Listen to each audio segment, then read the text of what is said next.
Absolutely. And bottom line here, the Russian stuff will all go away and never come back.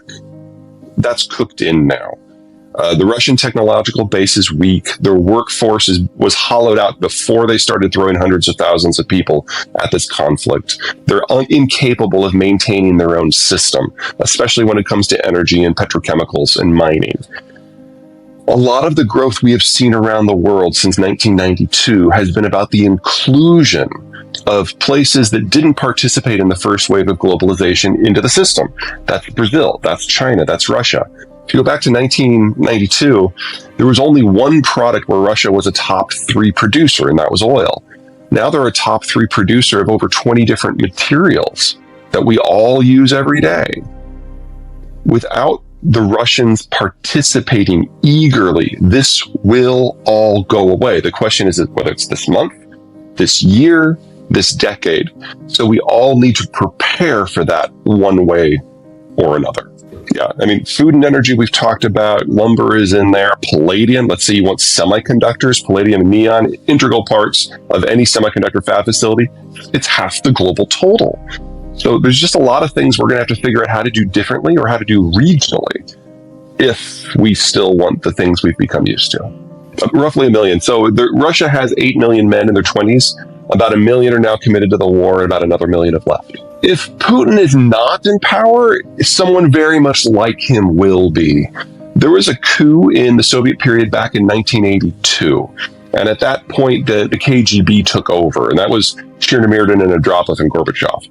Putin is the heir to that legacy, which is another way of saying that the only people who are in the political elite in Russia are former KGB officers who trained during the Soviet period.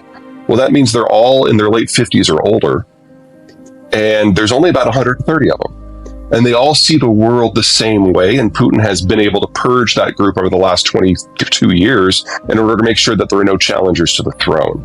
So as long as it's someone from that elite who's in charge, Putin's fine. And even if he wasn't, he died for health reasons, one of his replacements would feel the same way.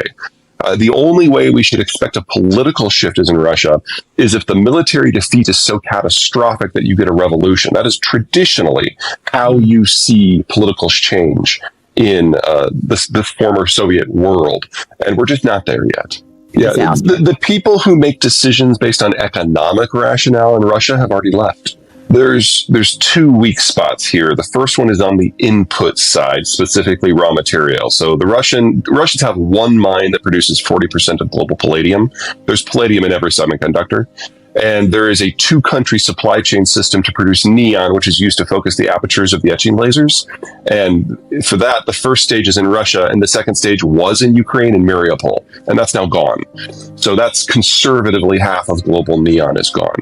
So we know we're going to face a semiconductor crunch where we just can't produce the volume we've become used to until we replace those sources from somewhere else. If there was cheap palladium laying around, we would have done that already. And neon, that's a 2 to 3 year period to build out the physical infrastructure to make it happen. The Koreans have started, the Chinese have started, but it's a race against time.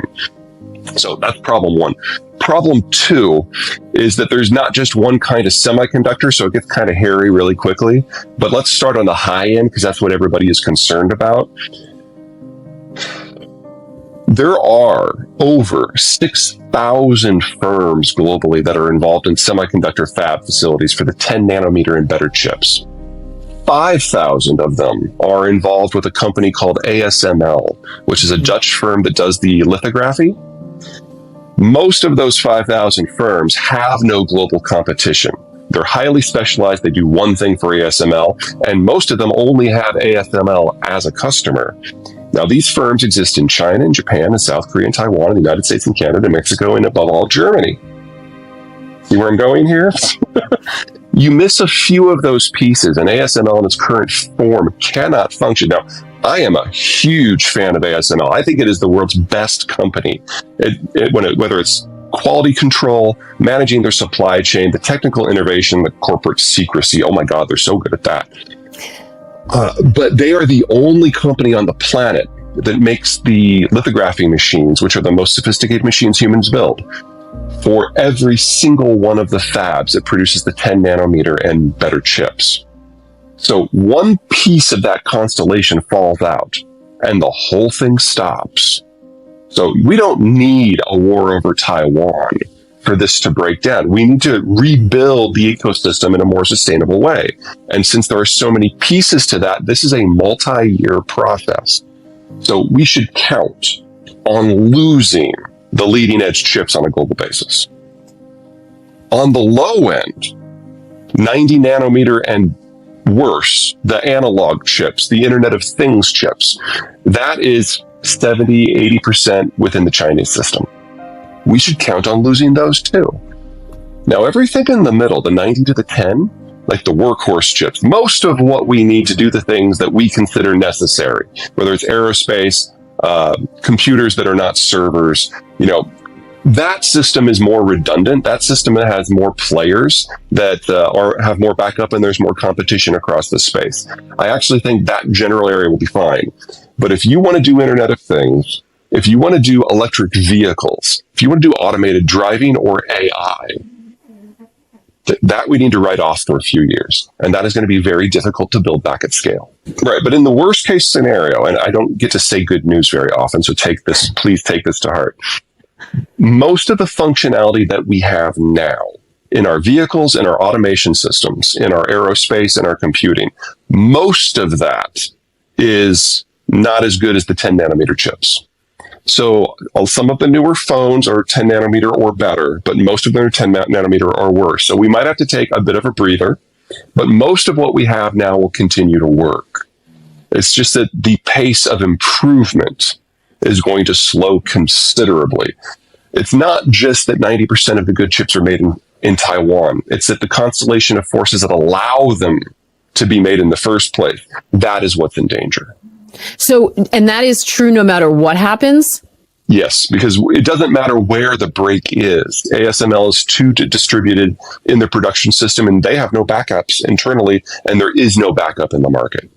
10 nanometer chips and better are the ultimate distillation and physical manifestation of a perfect globalized environment that has held for decades, because it has taken decades for each and every one of these companies to get as good as they are at what they do.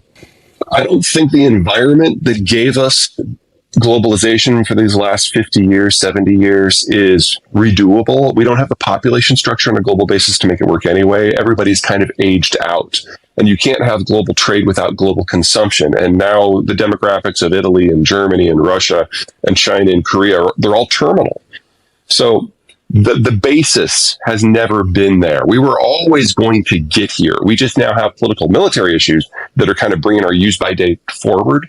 This was always going to be the decade that this all broke. The Russians and to a lesser degree the Chinese are taking steps to make that happen faster.